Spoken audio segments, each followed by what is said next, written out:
There was a lot to say about Trent Barrett last year. He copped a lot of flack. He copped a lot of flack. What was the boys, when he got the sack and the season's kind of up in the air, what was the feeling around the boys? Sort of hard. Like, we went up and played Magic Round, we lost. And then that's when all the headlines started coming out, and we were all up in Brisbane trying to do recovery, and Baz wasn't there, and we're just all thinking like, what's going on? Like, we don't know. Like, recovery got canned.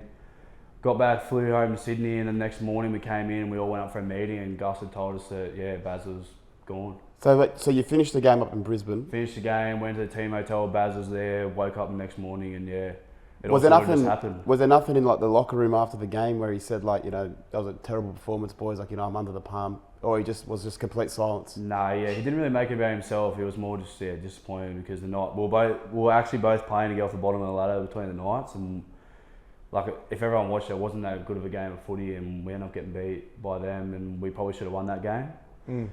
Yeah, we just woke up and it all sort of just happened. A lot of going on there. I think Matt Duffy left early, Paul Vaughan was told to go early, Brett Naden left early, and then even now at the Titans there's talks, Fafita might be switching clubs.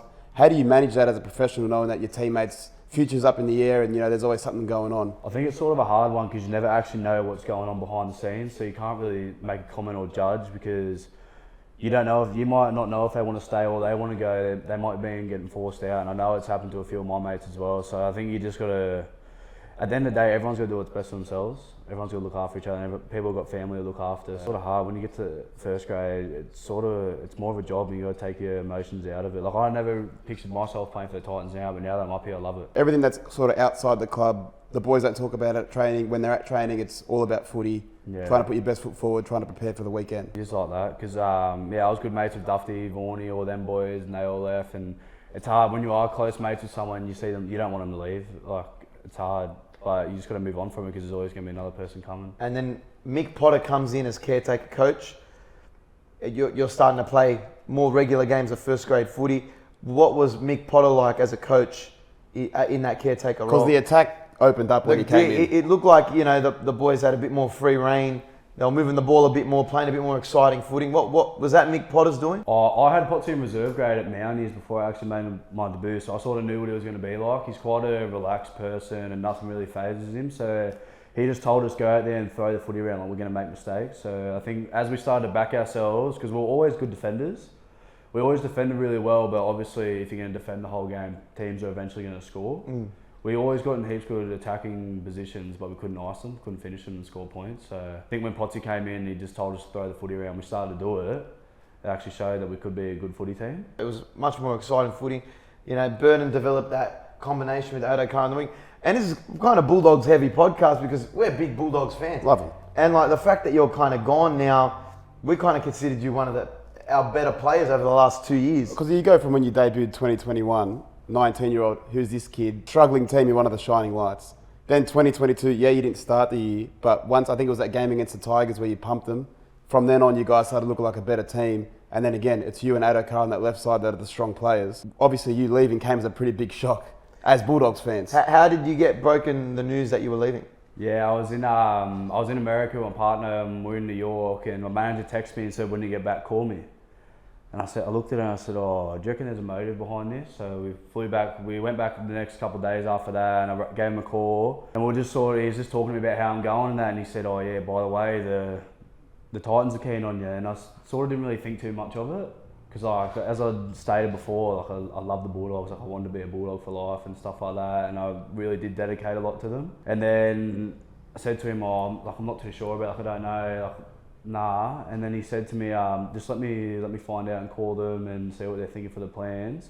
And I said to him, all I need from them is for them to say, you're our centre, and the Bulldogs I'd be happy to stay. No matter the amount of money, if the Bulldogs came to you and said, listen, we're backing you as our centre, you would have stayed at the club. Yeah, that's pretty much it. That's all I really needed. So then for the next couple of weeks, there was no real answer, and the Titans had been calling. I'd started talking to Justin, and he started showing a lot of faith in me and really backing what I did. So then my mindset started thinking, well, if the Titans are really keen on me and they're backing me as a player and value what I do, well then, what do I do? And I went to pre-season the first 2 days at Bulldogs, and my manager called me and he goes, Bulldogs said they've got us in the club, they've got other plans for the future and for you to explore what's out there for you. So then I pretty much had lunch with all the boys and I got up in front of the boys and said I was leaving. Wow. How'd they take that? Yeah, it was hard. Like I shed a few tears getting up, talking to all the boys. It's obviously hard. I've been with them for 3 years now and it's not something that I ever expected was going to happen. Got in the car, drove home. Before I got home, it was out in the news that I was leaving. We shot a video together last year. It was for one of the sponsors.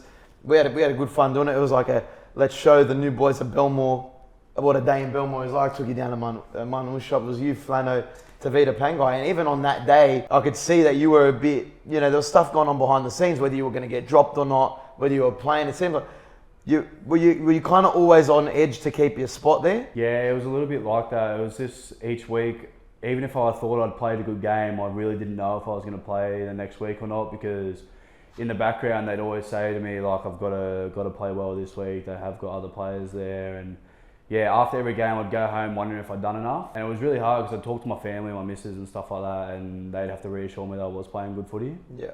And that I was doing my best, so yeah. I mean, you had those games at like Stags and Manu where you completely dominated them, shut them out of the game. Surely that gave you a bit of confidence, and the coaches as well, to say this is our centre for the rest of the year. Yeah, because defensively you're probably our strongest centre. One of the best in the comp, Yeah. if you could actually put it out there. Yeah, like that, going against players like that, you obviously respect them, what they do and how good of a player they are, but it gave me a bit of energy thinking, I'm younger, they've got this reputation of what type of centre they are, and I just try to prove a point each week that I can play first grade and I can mix it with the best. That was my outlook here, that I wasn't going to let you put it over me. So when you have that feeling of, am I going to get dropped or not? Am I playing first grade this week or not? Are you scared to let it be known or go up to coaches and go to bat for yourself? What was your relationship with Gus like? Yeah, it was sort of hard. I'm sort of the player that just likes I want honesty. Like I play better when I know what's going on and what they're thinking, and we're all on the same page. So sometimes I ask questions and try and look for answers, and there wasn't really many answers getting back to me. I would ask what can I do better, like what do I need to do and stuff like that.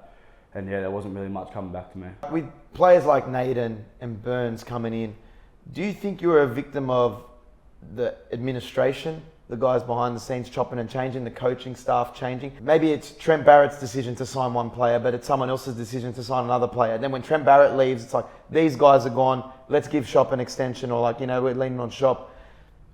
I know it's kind of up in the air who's making the decision, but do you think you're a victim of too many cooks in the kitchen type thing? Yeah, I think it's hard. Like you see a lot of players sign to play under coaches, and then when they either get the sack or they move on, well then their position's up in the air. It's just sort of whatever the coach or the general manager who they feel is the best position.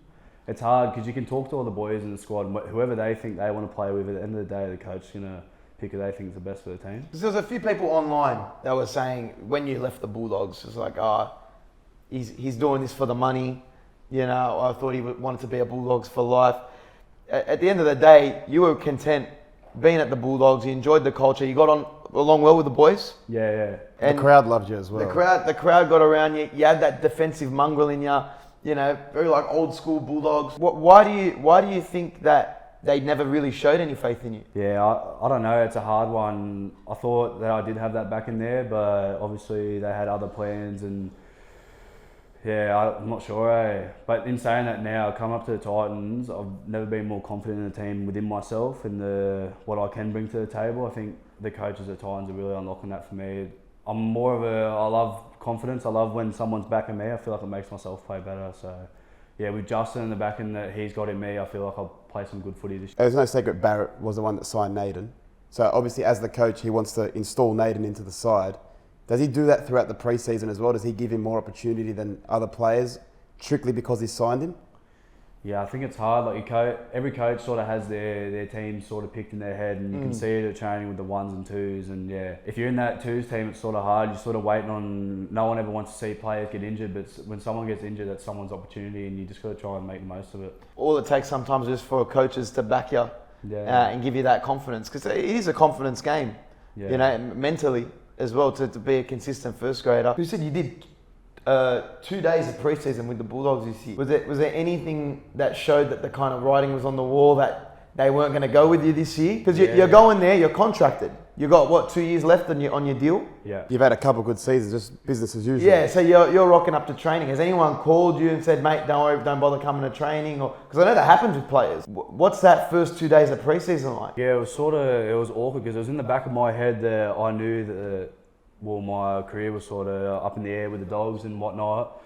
So I went there and like, it was just like a bit, like the conversations were a bit awkward, a bit quiet, and I sort of thought to myself, With coaching staff? yeah, just in general, just around the joint. And like normally I'd be like happy mucking around and whatnot, and I'd be into it with all the coaches, mucking around. And one of the persons who I was quite close with at the Bulldogs sort of knew what was going on and sort of pulled me into the office and gave me his opinion. And he told me that it was likely the club was going to move me on, yeah. Who gives you the final call on that? Does it? My manager. Your manager? I was actually at Joe Bella's having a coffee with all the boys. And you just get a phone call? Get a phone call for him and said, yeah, you can go home.